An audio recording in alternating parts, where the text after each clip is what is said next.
అధ్యక్ష, మీతో వాదన నాకొద్దు. నేను కూర్చోమంటే కూర్చుంటాను, నాకు ఇబ్బంది ఏం లేదు. కూర్చోమన్నా. ఎందుకంటే నాకంటా ముందు మాట్లాడిన వాళ్ళు ఎవరు కూడా నాకంటా సీనియర్లు కాదు. వారికి ఇచ్చిన టైం నాకు ఇవ్వాల్సినటువంటి బాధ్యత ఈ సభకు ఉంది. మీరు ఇస్తానంటే ఓకే, లేదనుకుంటే నేను కూర్చుంటాను, నాకు ఇబ్బంది లేదు. సభకు కూడా రావద్దంటే మానేస్తాను. జస్ట్ ఫినిష్ చేయమని రిక్వెస్ట్ చేస్తాను సార్. సారీ, 10కి 10 సార్లు నన్ను అడ్డుకుంటే ఏదో నన్ను ప్రతిపక్షంగా చూస్తున్నట్టు ఫీల్ అవ్వాల్సి వస్తుంది. అది కరెక్ట్ కాదండి.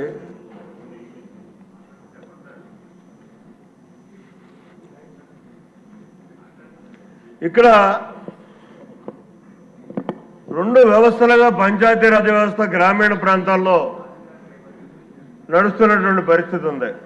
ఒకటి గ్రామ సచివాలయం, ఒకటి ప్రజలతో ఎన్నుకోబడ్డటువంటి గ్రామ పంచాయతీ. ఈ 2 వ్యవస్థల్ని కూడా కలిపేసి ఒకే వ్యవస్థగా నడిపిస్తూ ప్రజలతో ఎన్నుకోబడ్డటువంటి పంచాయతీల యొక్క ఆజమాయిషీలో అధికారులందరూ కూడా గ్రామంలో పనిచేసేటటువంటి విధానాన్ని తీసుకొస్తే బాగుంటుందన్నది నా అభిప్రాయం. అలాగే ఇక మహిళా సంక్షేమం, దాని గురించి అందరూ చెప్పుకుంటారు. మహిళా సంక్షేమం అన్న దాన్ని సమాజంలో సగభాగం ఉన్నటువంటి మహిళా సోదరుల మన కోసం తెలుగుదేశం ప్రభుత్వం ఎప్పుడూ కట్టుబడి పనిచేస్తున్నటువంటి పరిస్థితులు ఉన్నాయి. ఈ ప్రభుత్వం వచ్చిన తర్వాత అన్న నందమూరి తారక రామారావు గారి ముఖ్యమంత్రిగా మహిళలకి సగభాగం ఉండడమే కాదు, సమాజంలోని ఆస్తుల్లో కూడా మీకు సగభాగం ఇస్తామని చెప్పేసి అవకాశం కల్పించినటువంటి పరిస్థితి.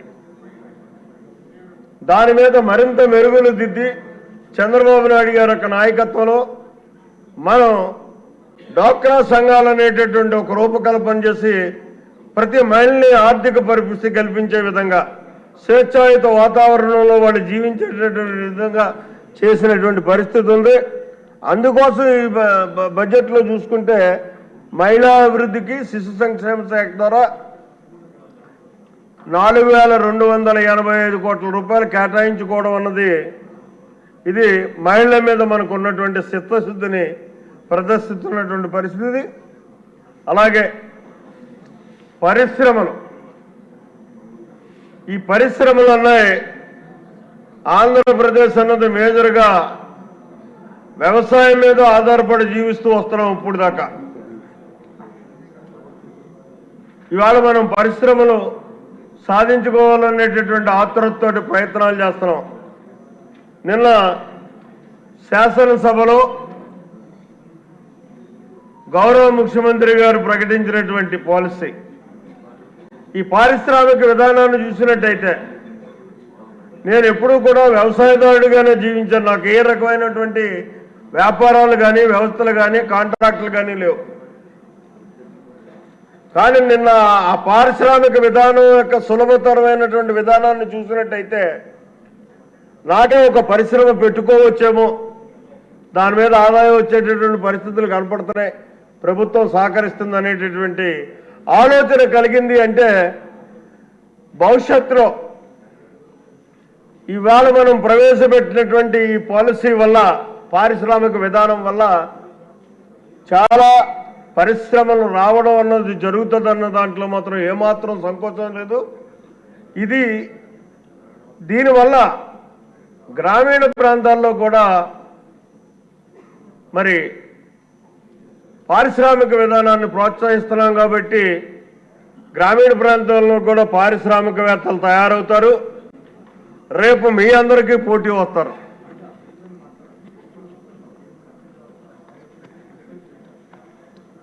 ముఖ్యంగా ఈ పరిశ్రమలు రావడం వల్ల నిరుద్యోగ సమస్య ఇవాళ చాలా విపరీతంగా ఉంది ఆంధ్రప్రదేశ్లో. దాన్ని మనం నిర్మూలించడానికి అవకాశం ఉండేటటువంటి పరిస్థితులు ఉంటాయి.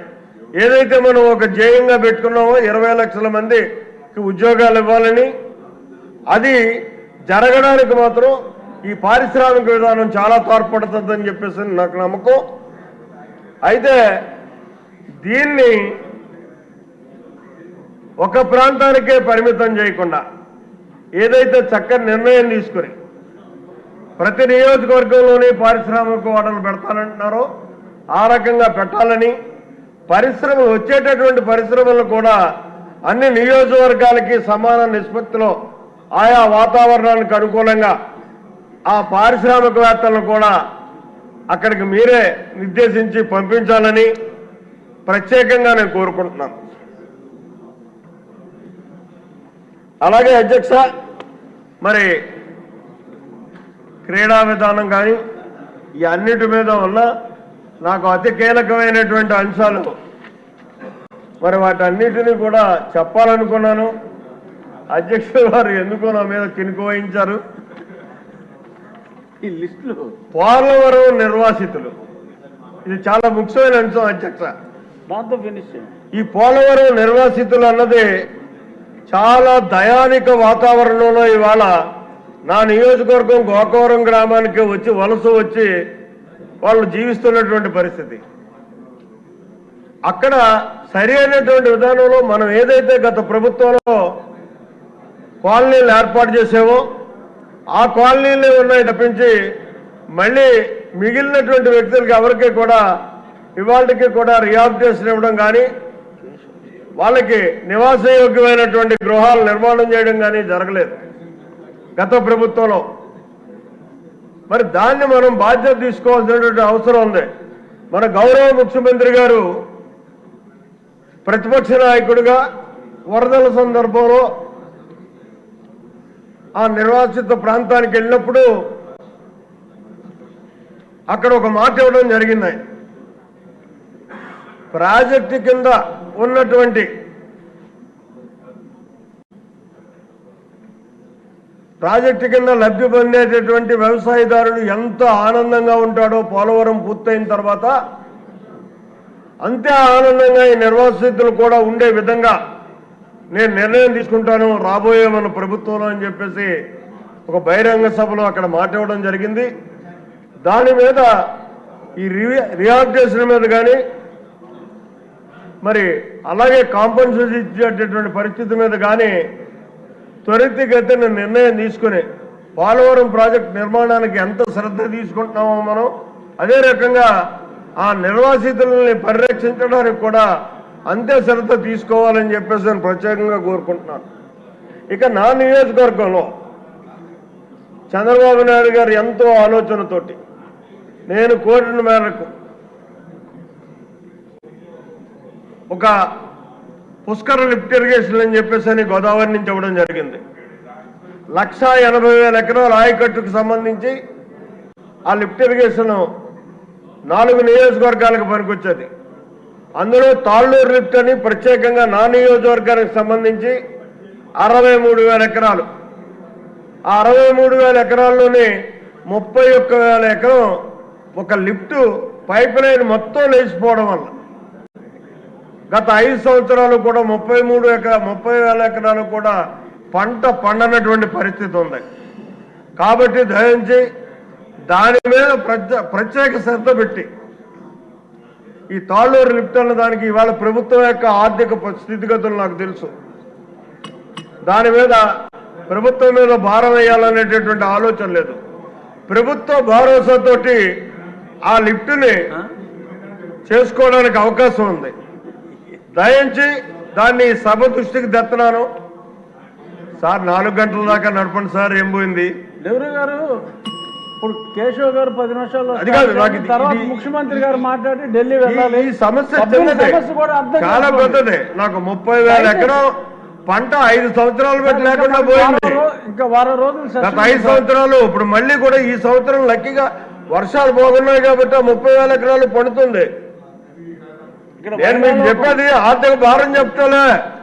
ఇక్కడ నేనేం చెప్తున్నానంటే ఆ లిఫ్ట్ని తయారు చేయడానికి సుమారు 49 కోట్ల రూపాయలు అవుతుంది. తిరిగి దాన్ని రిసర్వ్ చేయడానికి ఆ 49 కోట్ల రూపాయలు కూడా కొన్ని కంపెనీలు ముందుకు వస్తున్నాయి. ఒక 6 సంవత్సరాలు 10 సంవత్సరాలు మాకు వాయిదా మీద డబ్బులు ఇవ్వండి మీరు. మేము తయారు చేసి మెయింటైన్ చేసి రైతాంగానికి నీరిస్తామని చెప్పేసి కొన్ని కంపెనీలు ముందుకు వస్తున్నాయి. ఆ ప్రపోజల్ని మీరు అంగీకరించి గౌరవ ముఖ్యమంత్రి గారు ఆ రకంగా మాకు వెలుసుబాటు కల్పించినట్టయితే నెక్స్ట్ ఖరీఫ్కైనా సరే మనం ఆ 31,000 ఎకరానికి కూడా నీరు ఇవ్వడానికి అవకాశం ఉంటుంది. కాబట్టి సభ దృష్టికి తేవడం జరిగింది.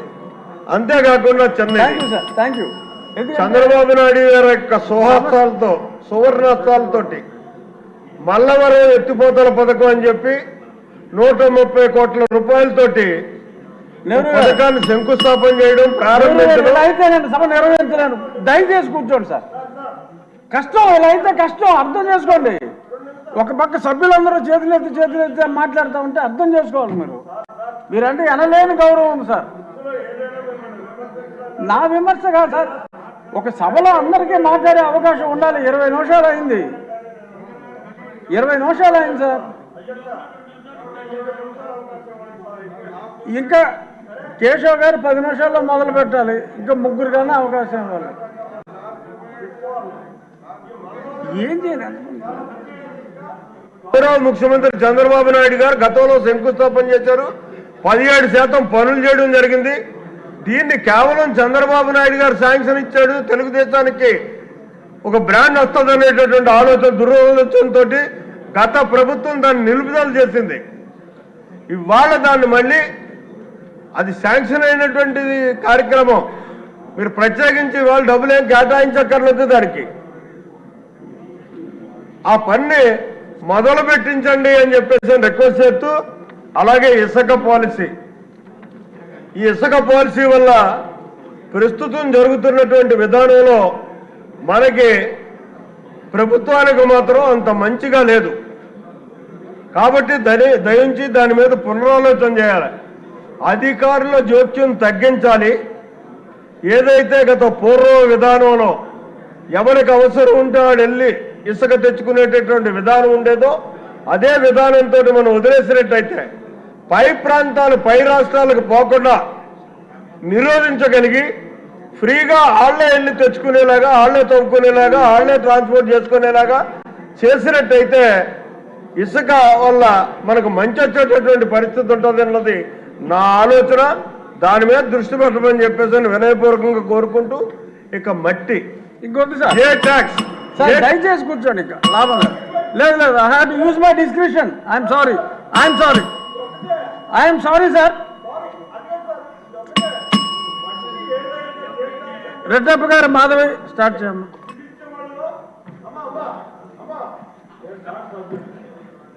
మీరు సీనియర్ మోస్ట్ సభ్యులు సార్. ఫస్ట్ టైం ఎమ్మెల్యేలకు అవకాశం ఇవ్వరా? ఏంటి ఇది? కూర్చోండి సార్. మీరు ఒకటి చెప్తారు. ధన్యవాదాలు అధ్యక్ష.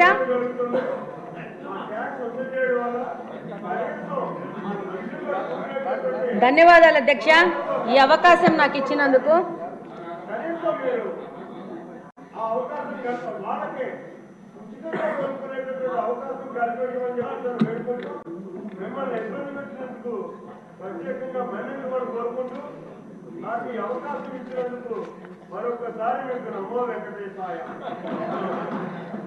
ధన్యవాదాలు అధ్యక్ష.